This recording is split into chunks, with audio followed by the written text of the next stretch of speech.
What's up everyone? Welcome back to our channel. In today's video, you are going to see on Facebook how to deactivate your account.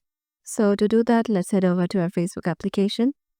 Once you're there, make sure you have logged in into your desired account and then head over to the three lines icon on the top right.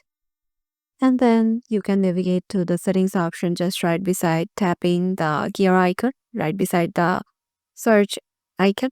So you can also navigate your settings from settings and privacy, then go to settings. And in here, go to Meta Account Center. From here, you have to tap on profiles. Now you have to select your Facebook profile. Now, as it is done, now go back. Now go to personal details. Now go to account ownership and control. Go to deactivation or deletion. Now select your Facebook profile. Now, check mark on deactivate account. It says your account and main profile will be deactivated and your name and photos will be removed from most scenes that you have shared.